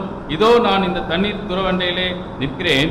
இந்த ஊராருடைய பெண்கள் தண்ணீர் மொள்ள புறப்பட்டு வருவார்களே, நான் குடிக்க உன் குடத்தை சாய்க்க வேண்டும் என்று நான் சொல்லும்போது, குடி என்றும் உன் ஒட்டகங்களுக்கும் குடிக்கும்படி வார்ப்பேன் என்றும் சொல்லும் பெண் எவளோ, அவளே நீர் உம்முடைய ஊழியக்காரனாக ஈசாக்கு நியமித்தவளாய் இருக்கவும் என் எஜமானுக்கு அனுகிரகம் செய்தீர் என்று நான் அதனாலே அறியவும் செய்தருளும் என்றான். Abraham had given Eliezer one of the toughest jobs. அதாவது ஆபிரகாம் எலியேசருக்கு இருக்கக்கூடிய வேலைகளிலே மிகவும் கடினமான வேலையை கொடுத்திருந்தான். He should travel miles and miles, hundreds of miles away, எத்தனை நூறுக்கணக்கான மைல் தூரம் நீ பிரயாணம் செய்ய through வேண்டும். the desert and the storm, and go to வனாந்திரத்தையும் Mesopotamia. எல்லா விதமான புயல்களையும் தாண்டி செல்ல வேண்டும். And among the lakhs and lakhs of people, he must find the right bride for his son Isaac. அங்க இருக்கக்கூடிய லட்சக்கணக்கான பெண்களின் மத்தியிலே ஈசாக்குக்கான சரியான மனவாட்டியை, சரியான மனைவியை அவன் தெரிந்தெடுக்க It's வேண்டும். a tough work of the Holy Spirit. அது பரிசுத்த ஆவியானவருடைய கடினமான வேலை. Eliezer is a faint type of the Holy Spirit. இந்த இடத்துல எலியேசர் ஆனவன் பரிசுத்த ஆவியானவருக்கு ஒரு நிழலா இருக்கிறான். In the New Testament age, that's the work of the Holy Spirit. புதிய ஏற்பாட்டு காலத்திலே இதுவே பரிசுத்த ஆவியானவருடைய வேலையாய் ஊழியமாய் இருக்கிறது. Dark crevices and cracks and dungeons and all those areas, and find souls there sick with sin and all debauchery and all kinds of nonsense buried in the world, to give them to show them the cross of Christ and to draw them out of sin from the world and to Christ. அதாவது உலகத்திலே இருக்கக்கூடியதான மிகவும் இருட்டான இடங்களுக்குள்ளாயும் அதாவது குழிகளுக்குள்ளேயும் வந்து அங்கே இயேசு கிறிஸ்துவினுடைய வெளிச்சத்தை பிரகாசிக்க செய்து அந்த இருட்டிலிருந்து, அந்த குழியிலிருந்து, அந்த சேற்றிலிருந்து அவர்களை ரட்சிக்கும்படியாக வெளியே இழுப்பது. The salvation is not only my part that I believe, but it's the convicting power of the Holy Spirit that's important. ரட்சிப்பு என்றால் என் பக்கத்திலே நான் நம்புகிறேன், நான் விசுவாசிக்கிறேன் என்பது ஒரு பக்கம். அது மட்டுமல்ல, ஆனால் பரிசுத்த ஆவியானவர் என்னை நான் பாவி என்பதை குறித்து உணர்த்த வேண்டும். One of the things points I pray every day is not just for people to come to the Lord, to come with repentance, and that work of repentance, that pricking in our heart, what a kind of a sinner I am, is by the work of the Holy Spirit. நான் அனுதினமும் ஆத்மாக்கள் ரட்சிக்கப்பட வேண்டும் என்று நான் ஜெபிக்கும் பொழுது ஜனங்கள் முதலாவதாக பரிசுத்த ஆவியானவராலே குத்தப்பட்டு உணர்த்தப்பட்டு மனம் திரும்பி கர்த்தரிடத்திலே ரட்சிப்புக்காக வர வேண்டும் என்று ஜெபிப்பேன். His work is not over as soon as the person comes to the Lord Jesus Christ. பரிசுத்த ஆவியானவர் ஒரு நபரை ஆண்டவராகிய இயேசு கிறிஸ்துவுக்கு கொண்டு வரும் பொழுது அதோடு கூட அவருடைய பணி முடிவதல்ல. He works from outside and then he வெளியிலிருந்து comes வேலை inside செய்துவிட்டு the person and then works changes every day, sanctifying that person. வெளியிலிருந்து அந்த நபரை உணர்த்தி அவர் வேலையை செய்துவிட்டு அவர் ரட்சிக்கப்பட்ட பிறகு அவனுக்குள்ளாய் வாசமாய் இருந்து ஒவ்வொரு நாளும் அந்த நபரை இயேசுவை போல மாற்றுகிறார். Time will come, he will gather all the saints together and then the heavenly bridegroom come from heaven and the church will be raptured together. வேளை வரும்பொழுது எல்லா பரிசுத்தவான்களையும் அவர் ஒன்று கூட்டுவார், ஒன்று சேர்த்து மணவாளனானவர் பரலோகத்திலிருந்து இறங்கி வருவார். எல்லோரும் அவருக்கு ஏதுவாய் அவருக்கு நேராய் நாம் எடுத்துக்கொள்ளப்படுவோம். அவரோடு என்னென்றைக்கும் இருப்போம். Here Eliezer is putting the fleece before God. ஆகையால் இந்த இடத்திலே எலியேசர் தேவனுக்கு முன்பதாக ஒரு அடையாளத்தை சொல்கிறான். This is the time 3 o'clock in the evening and women from this village are going to come to draw water. சாயங்கால வேளை கிராமத்திலிருந்து பெண்கள் எல்லாம் தண்ணீரை இழுத்துக்கொள்ளும்படியாக வருவார்கள். அந்த நேரம் a common well outside the city, நகரத்துக்கு வெளியே ஒரு பொதுவான துறவம், and the women used to come and then in batches draw water. பெண்கள் கூட்டமாக வந்து ஒவ்வொரு கூட்டமாக அவர்கள் தண்ணீர் Some of you might not even have seen the well in these modern days because we open the tap and we get the water in our house. உங்களில் ஒரு சிலர் இந்த நவீன காலங்களிலே கிணற்றையே பார்த்திருக்க மாட்டீர்கள். ஏனென்றால் வீட்டில் எல்லாரும் குழாயிலே தான் தண்ணீரை பார்த்து பழக்கம். Those days there used to be very big wells in paddy fields. அந்த நாட்களிலே நெல் பயிர் விளையும் வயல்களிலே பெரிய கிணறுகள் இருக்கும். The type of well that is described here is not anything that we have seen or known. இங்கே சொல்லப்பட்டிருக்கிறதான இந்த துறவம் அல்லது கிணறு என்று பார்க்கும் பொழுது நாம் பார்த்ததோ நாம் பழக்கப்பட்டதோ அல்ல. A deep well dug up and then the steps will go down all mud. அதாவது ஒரு ஆழமான ஒரு கிணறு, அது அந்த அங்க மேல இருந்து கீழே படிக்கட்டு போகும். They have to go on the steps and then draw the water and then come up the steps. அவர்கள் அந்த படிக்கட்டிலே கீழே இறங்கி போய் தண்ணீரை இழுத்துக்கொண்டு திரும்பவும் படிக்கட்டிலே மேலே ஏறிக்கொண்டு அதை கொண்டு வர வேண்டும். To carry the கஷ்டமான வேலை. from there all the way to their house for all their necessities, for bathing, washing, cooking and all that. அதாவது அவர்களுடைய வீட்டுக்கான சகல தேவைகளுக்கும், அதாவது குளிப்பதற்கும், பாத்திரங்கள் கழுவுவதற்கும், துணி துவைப்பதற்கும், எல்லாவற்றுக்கும் சமைப்பதற்கு எல்லாத்துக்கும் தேவையான அளவுக்கு தண்ணீர் எடுக்க வேண்டும். And here Rebecca comes to draw water for her house. ஆக இந்த இடத்திலே இப்படிப்பட்ட நேரத்திலே தன்னுடைய வீட்டுக்கு தண்ணீர் இழுத்துக்கொள்ளும்படியாக ரெபெக்காள் வருகிறாள். The church must be an industrious church working for the Lord. சபையானது கர்த்தருக்காக ஊழியம் செய்கிறதான அல்லது வேலை செய்கிறதான ஒரு சபையாய் பிரயாசப்பட்டு கொண்டிருக்கிற சபையாய் இருக்க வேண்டும். It's easy to live in the world.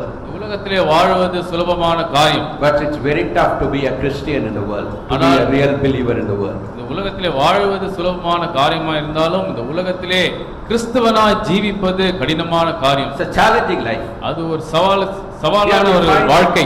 Here we find Rebecca as an industrious person, drawing water, going down the well, bringing water. And then here Eliezer is praying, Lord, the damsel to whom I shall say, give me water, and she will say, not only you drink, but I'll drop for the camels also. What's the meaning? Camel, Eliezer had 10 camels with him. It is known as a ship of the desert. அதாவது இங்கே பார்க்கும்போது ரெபெக்காளானவள் பிரயாசப்படுகிற பெண்ணாய் காணப்படுகிறாள். இவன் ஜெபிக்கும் பொழுது எனக்கு தண்ணீர் கொடுக்கிறேன் என்று அவள் சொல்ல வேண்டும். அது மட்டுமல்ல ஒட்டகங்களுக்கும் கொடுக்கிறேன் என்று அவளே சொல்ல வேண்டும் என்று ஜெபிக்கிறான். அவன் 10 ஒட்டகங்களை உடையவன். அதனுடைய அர்த்தம் என்னவென்றால் each camel can drink gallons and gallons of water. ஒவ்வொரு ஒட்டகமும் எத்தனையோ லிட்டர் கணக்கிலே தண்ணீரை குடிக்கும். This is translation. The translation for gallon is liter.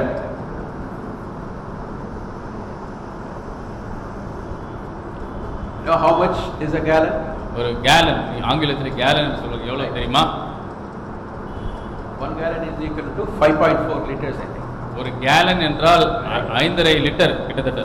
I think 5.4 liters or so. Anyway, so for the camels to drink so much water, and Eliezer is saying, I got 10 camels. And I want the woman to say, I will draw water for all these camels. It's impossible to think. And he is making that request before God. He is putting a fleece before God. And let that woman be your choice. Eliezer சொல்வது என்னவென்றால், இத்தனை ஒட்டகங்களுக்கும் அவள் தண்ணீர் தருகிறவளா இருக்க வேண்டும், அவள்தான் நீர் தெரிந்தெடுத்த ஸ்திரீ என்று சொல்லி நான் அதன் மூலமாய் அடையாளம் கண்டுகொள்ள வேண்டும் என்று அவன் ஜெபிக்கிறான். This is how the Holy Spirit works in a believer's life. இப்படிதான் ஒரு விசுவாசி that are impossible, the areas in our life that seem to be like a giant, the areas in our life where it's something atrocious, he can break, he can invade, he can change us completely. அதாவது நம்முடைய ஜீவியத்திலே இப்படிதான் அவர் செயல்படுவார், பரிசுத்த ஆவியானவர் செயல்படுவார். அதாவது எது கடினமானதோ, எது முடியாது என்று மனிதன் நினைக்கிறானோ, எது ஏற்றுக்கொள்ள முடியாது என்று நாம் நினைக்கிறோமோ, அதையெல்லாம் அவரால் தான் உடைக்க முடியும், முறியடிக்க முடியும். Praying here to God and then finishing as he is saying amen, there comes Rebecca. அவன் ஜெபித்து முடித்து ஆமென் சொல்லுகிற நேரத்தில் ரெபெக்காள் வருகிறாள். That's the divine leading. அதுதான் தெய்வீக The Holy வழிநடத்துதல். Spirit that's making this man to pray to the whole is preparing Rebecca, and the Holy Spirit is bringing her out. பரிசுத்த ஆவி தேவனை நோக்கி அவன் ரெபெக்காளை ஆயத்தப்படுத்திக் கொண்டு நீர் வாரும், அதாவது பெண்ணை ஆயத்தப்படுத்திக் கொண்டு அவளை சரியாக கொண்டு வாரும் என்று கேட்கும் பொழுது தேவன் சரியாக அவளை கொண்டு வருகிறார். We need to know that divine leading in our lives. ஆகையால் நாம் நம் ஜீவியத்திலே தேவனுடைய வழிநடத்துதலை அறிந்திருக்க வேண்டும்.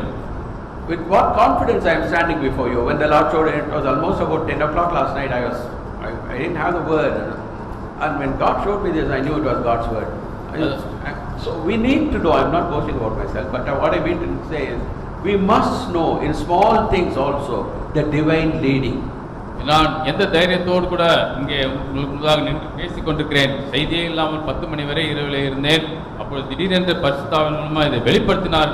உடனடியாக இதுதான் செய்தி என்று அறிந்தேன். எதற்கு சொல்கிறேன் என்றால், அவருடைய வழிநடத்துதலை நிச்சயமாய் அறிந்திருக்க வேண்டும். Ask the Lord in every step, Lord lead me.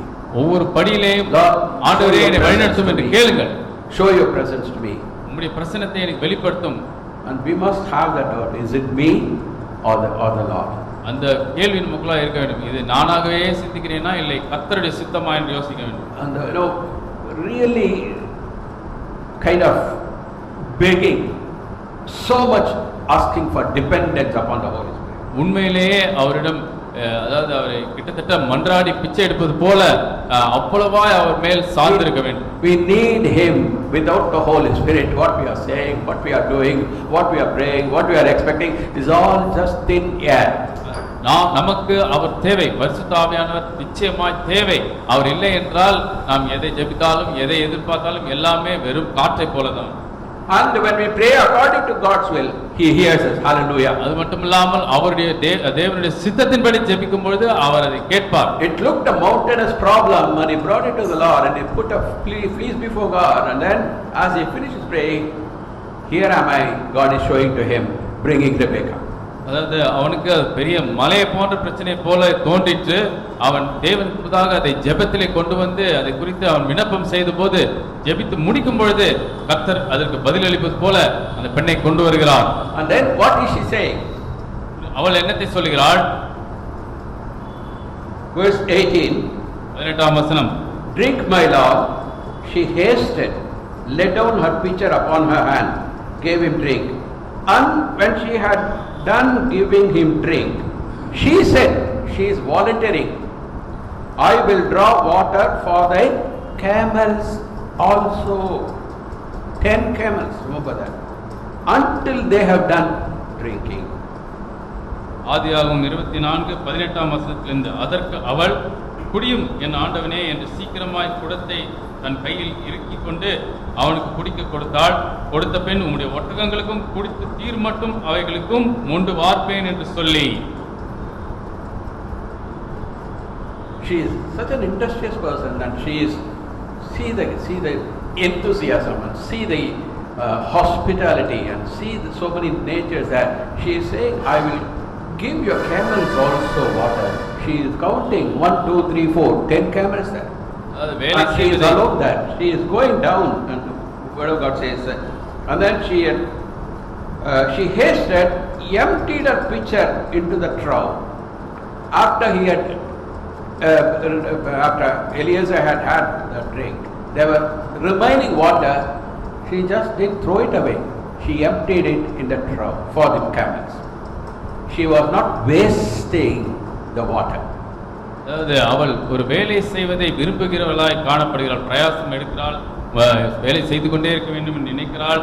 அவள் மொண்டு கொண்டு வந்து அவனுக்கும் அவன் ஒட்டகங்களுக்கும் கொடுத்து மீதியானதை கூட விட்டு விடாமல் அதையும் ஒட்டகங்களுக்கு கொடுக்கிறாள் என்று பார்க்கும் பொழுது எதையும் வீணடிப்பதை வீணாக்குவதை அவள் விரும்புவதில்லை என்று பார்க்கிறோம். God doesn't like wasters. தேவனுக்கு வீணடிப்பவர்களை பிடிக்காது.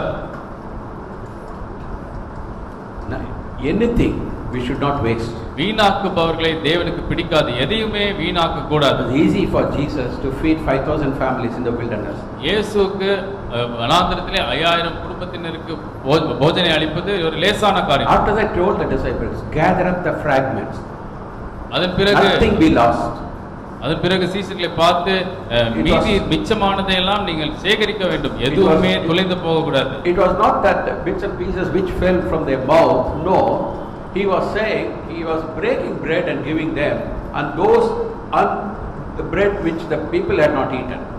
அதாவது இயேசு அதாவது கீழே விழுந்ததை எடுங்கள் என்று சொல்லவில்லை, அதாவது அவர்கள் வாயிலிருந்து கீழே விழுந்ததை எடுங்கள் என்று இயேசு சொல்லவில்லை. ஆனால் அவர் உடைக்கும் பொழுது அவர் உடைத்து கொடுக்கும் பொழுது சிலர் கீழே விழுந்தது, அவைகளே அவர் எடுக்க சொன்னார். And those bread should not be wasted. Bring it all, he said. And twice he did it, even when he fed the 4,000 people. அதை உடைத்து கொடுத்தார், அதையெல்லாம் நீங்கள் சேர்க்க வேண்டும், அதில் எதுவுமே வீணாக கூடாது என்று சொன்னார். It's our Father's universe.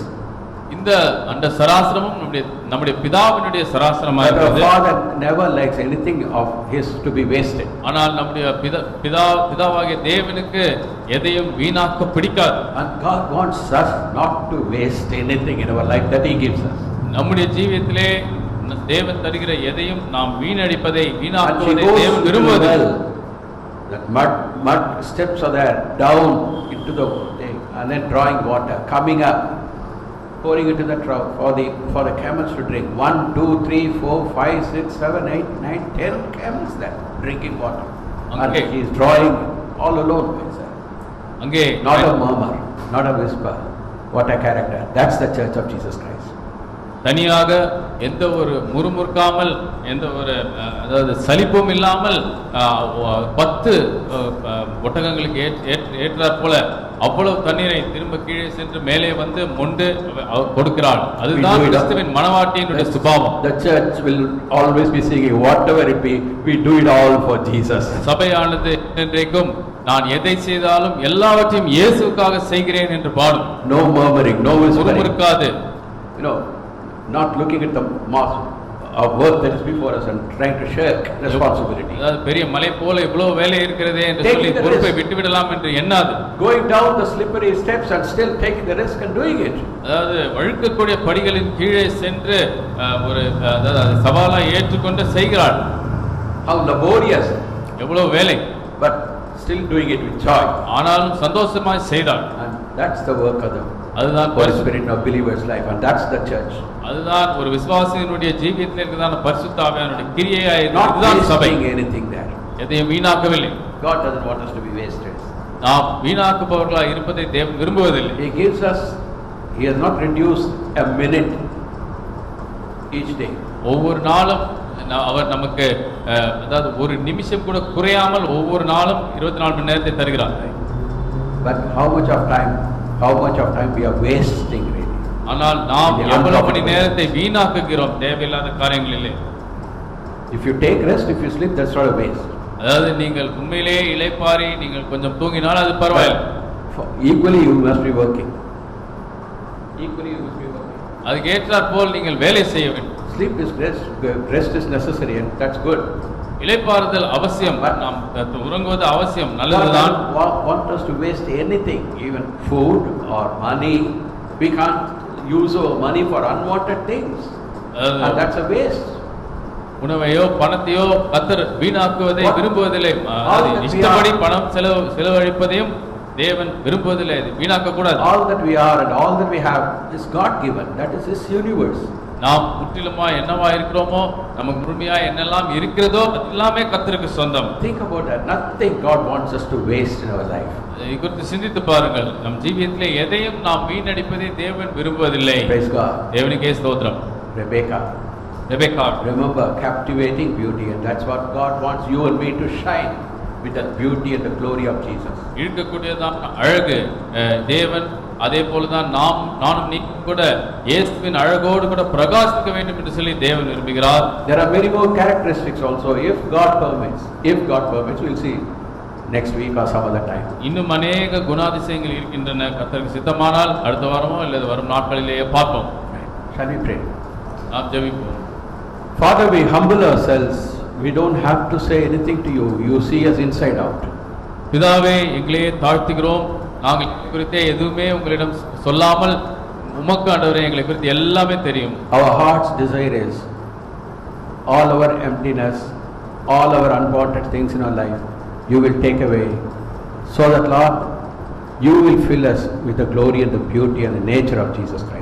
ஆண்டவரே, எங்கள் இதயத்தின் வாஞ்சையெல்லாம் ஒன்றே ஒன்று தான், தேவையில்லாத காரியங்களை எல்லாம், உமக்கு பிரியமில்லாத காரியங்களாம் எடுத்து போட்டு, அதனாலே நீர் எங்களை கிறிஸ்து இயேசுவை போல, அவருடைய அழகை போல எங்களை உள்ளான மனுஷனை மாற்ற வேண்டும் என்பதுதான் எங்களுடைய வாஞ்சை. That our inward glory, Lord, of the Lord Jesus Christ will shine through eternity before all your creatures. அது நிமித்தமாய் எங்களுடைய உள்ளான மகிமையானது என்றென்றைக்கும் உமக்காக ஆண்டவராக இயேசு கிறிஸ்து பிரதிபலிக்கிற அந்த மகிமையானது என்றென்றைக்கும் பிரகாசிக்கும்படியாக இருக்க வேண்டும். That in this week that you have given us so graciously, we will utilize every time, every opportunity profitably, and all that you have given us, Lord, for your glory. நீர் கிருபையாய் கொடுத்த இன்னொரு புதிய வாரத்திலே நீர் கொடுக்க போகிற ஒவ்வொரு நிமிஷத்தையும் நாங்கள் உமக்காக பிரயோஜனமுள்ளதாய் செலவழிக்கும்படியாக நீர் கிருபை தர வேண்டும் ஜெபிக்கிறோம். In Jesus' name. இயேசு நாமத்திலே ஜெபிக்கிறோம்.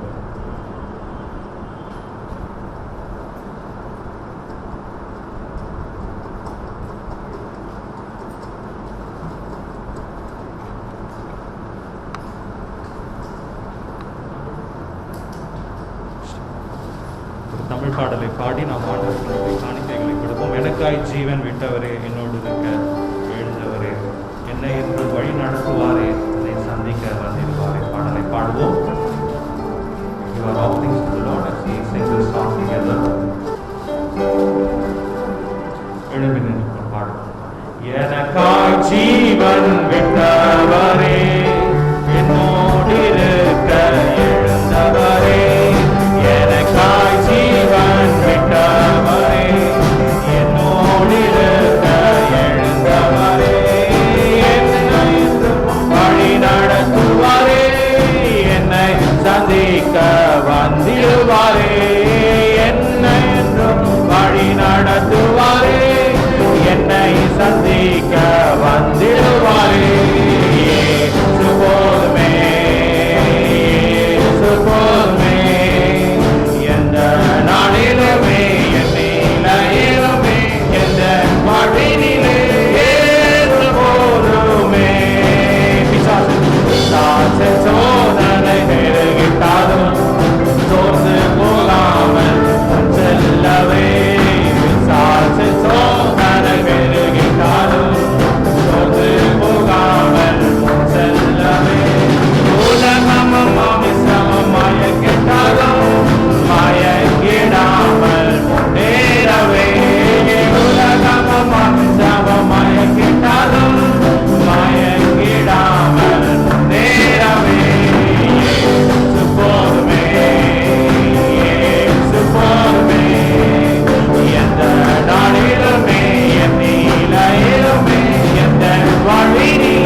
Important announcement this evening, Sunday school Zoom meeting, 5 o'clock.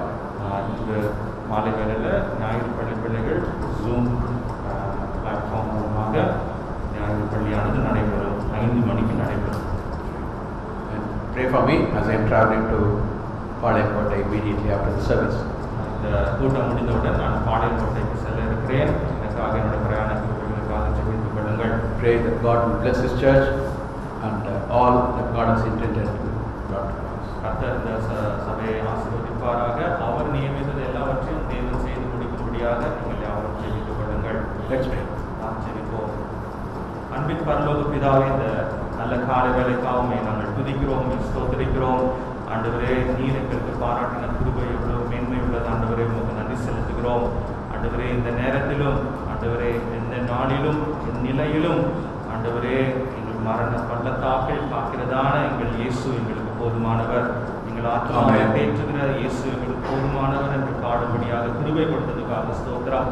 ஆம் ஆண்டவரே, இந்த காலையில் நாங்கள் கேட்டது போல ஆண்டவரே பிதாவே, உம்முடைய எதிர்பார்ப்பிற்கு நீர் எங்களுக்கு ஆண்டவரை நியமித்திருக்கிற அந்த நிலைக்கு தேவனே நாங்கள் வரும்படியாக ஆண்டவரே, எங்களுக்கு இன்னும் அதிக கிருபையை நீங்கள் கொடுக்கும்படியாக ஆண்டவரே, உம்முடைய மனவாட்டியாக சபையில ஆண்டவரே உண்மை சந்திக்கும்படியாக எங்கள் ஒவ்வொருவரையும் நீர் ஆயத்தப்படுத்தும்படியாக உள்ளான மனுஷனை மாற்றத்தை உண்டு பண்ணும்படியாக ஆண்டவரே, தேவ ஆவியானவர் மூலமாக எங்களுக்கு கிருபை கொடுக்கும்படியாக நாங்கள் ஜெபிக்கிறோம். ஆண்டவரே, உம்மோடு கிட்டி இன்னும் சேர வேண்டும், உண்மை போல நாங்கள் மாற வேண்டும் என்று நாங்கள் ஜெபிக்கிறோம். ஆண்டவரே, உண்மை ஸ்தோத்திரிக்கிறோம்.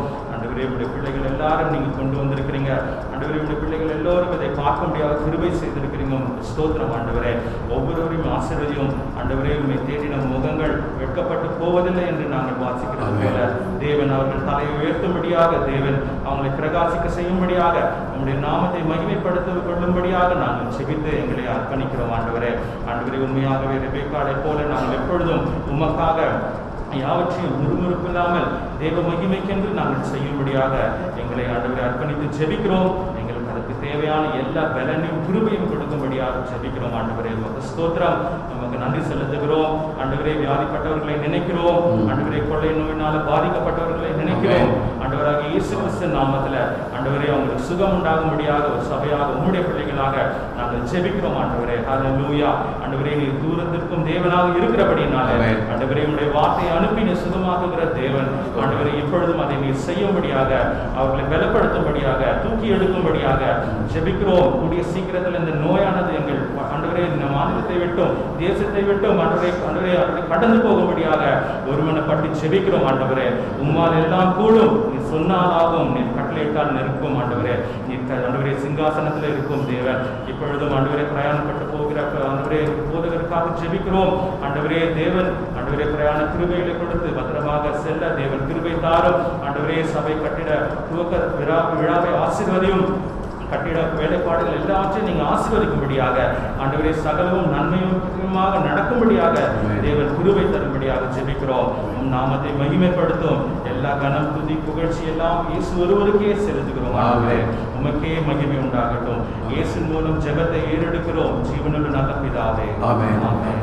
என் ஆத்மாவே கர்த்தரை ஸ்தோத்திரி, என் முழுவதுமே பரிசுநாமத்தை ஸ்தோத்திரி. என் ஆத்மாவே கர்த்தரை ஸ்தோத்திரி, அவர் செய்த சகல உபகாரங்களை மறவாதே. Now may the grace of our Lord Jesus Christ, the love of God our Heavenly Father, the communion of the Holy Spirit rest and remain with us all now and forevermore. Amen. Amen. God bless you.